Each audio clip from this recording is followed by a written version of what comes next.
एक बार फिर मानस सरिता में आपका स्वागत है। आज आपके बीच रामचरितमानस के माध्यम से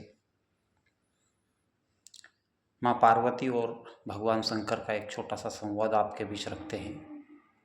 भगवान शंकर का विवाह माँ पार्वती के साथ संपन्न हुआ। भगवान कैलाश पर विराजे। आज माँ पार्वती बड़ी प्रसन्न है।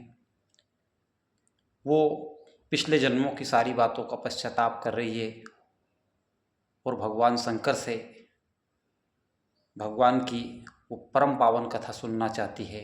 और भगवान शंकर उनको सम्मुख आसन भी देते हैं।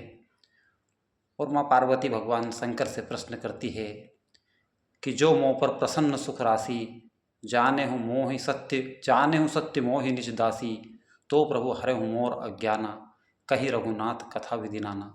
हे प्रभु, यदि आप मुझ पर हर प्रकार से प्रसन्न हैं और मुझे अपनी दासी समझते हैं तो मेरे पिछले अज्ञान को हरिए, उसका हरण कर लीजिए और मुझे भगवान की उस परम पावन कथा को सुनाइए।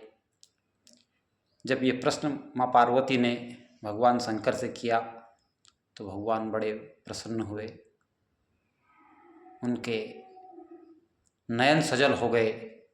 भगवान राम का स्वरूप उनके हृदय में उतर आया। माँ पार्वती को सम्मुख आसन दिया। फिर माता पार्वती ने 9 प्रश्न भगवान शंकर से किए और कहा कि प्रभु, प्रथम सो कारण कहें विचारी, निर्गुण ब्रह्म सगुण बपुधारी। और पुनि प्रभु कहें राम अवतारा, बाल चरित पुनि कहें उदारा।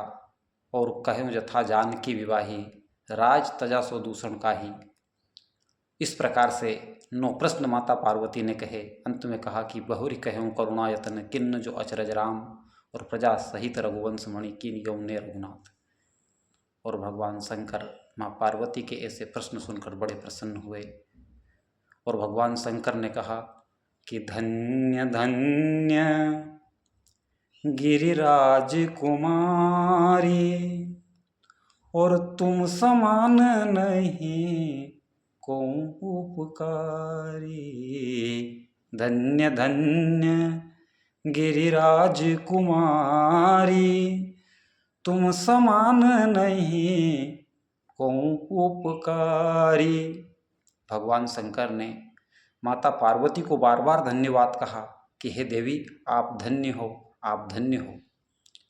और केवल इतना ही नहीं, भगवान शंकर आगे कहते कि तुम समान नहीं को उपकारी, तुम्हारे समान कोई उपकारी नहीं है। यह बात सुनकर के माता पार्वती बड़ी आश्चर्यचकित हो गई। देखो, नियम तो यह है कि श्रोता वक्ता का धन्यवाद करता है कि आपने बड़ी सुंदर भगवान की कथा मुझे सुनाई, इसके लिए आपका धन्यवाद। लेकिन यहाँ भगवान शंकर माता पार्वती को धन्य धन्य कह रहे हैं। और केवल धन्य ही नहीं कह रहे हैं, वो कह रहे हैं कि तुम्हारे समान कोई उपकारी नहीं है।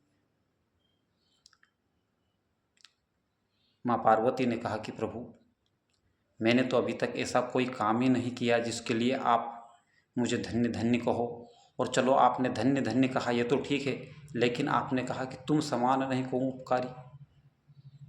तो मैंने ऐसा कौन सा उपकार किया प्रभु? मैंने तो अभी ना किसी भूखे को भोजन कराया, ना किसी निराश्रित को सहारा दिया, ना कोई भंडारा किया, ना कोई ऐसा पुण्य का काम किया जिसके लिए मुझे आप उपकारी कहो। भगवान शंकर ने कहा कि देवी, किसी एक व्यक्ति, भूखे व्यक्ति को भोजन कराना कोई बहुत बड़ा पुण्य नहीं है, कोई उपकार का काम नहीं है। या किसी निराश्रित व्यक्ति को सहारा देना भी कोई बहुत बड़ा उपकार नहीं है। और एक दिन के लिए किसी को भंडारा कराकर संपूर्ण समाज को भोजन कराना भी कोई उपकार नहीं है। इतने बड़े जीवन में यदि आपने एक दिन ऐसा कर भी दिया तो कोई उपकार नहीं किया। लेकिन आपने जो प्रश्न किया है, और इस प्रश्न में आपने पूछा है कि प्रभु, मुझे भगवान की वो मंगलकारी मोक्षदायिनी कथा सुनाइए जो अमृत प्रदान करती है। आपने सकल जगत कल्याण की कथा पूछी है देवी। इस कथा से किसी निराश्रित को सहारा या कोई उपकार नहीं होगा। इस कथा के माध्यम से संपूर्ण विश्व का कल्याण होगा देवी। ऐसा प्रश्न आपने किया है। भगवान शंकर ने कहा कि देवी, यह कथा संपूर्ण जगत का कल्याण करने वाली है, राम जी की कथा, और वही कथा आज आपने पूछी है। इस कथा के माध्यम से सारे विश्व का कल्याण होगा। ये कथा की महिमा भगवान शंकर ने कही, और इसीलिए भगवान शंकर ने कहा कि धन्य धन्य गिरिराज कुमारी। इसीलिए भगवान ने धन्यवाद कहा, और इसी कारण कहा कि तुम्हारे समान कोई उपकारी नहीं है। ये कह करके भगवान ने राम कथा की महिमा माँ पार्वती को समझाई कि हे देवी, यह कथा संपूर्ण जगत का कल्याण करने वाली है, और कल्याण करने वाली कथा आपने पूछी है, इसलिए आप हर प्रकार से धन्यवाद की पात्र है और उपकारी भी है। भगवान शंकर ने माँ पार्वती को कथा की महिमा सुनवाई। ये छोटा सा प्रसंग मैंने आपको कथा की महिमा के विषय में बताया। आपको ये प्रसंग कैसा लगा? लाइक कीजिए, शेयर कीजिए। जय श्री राम।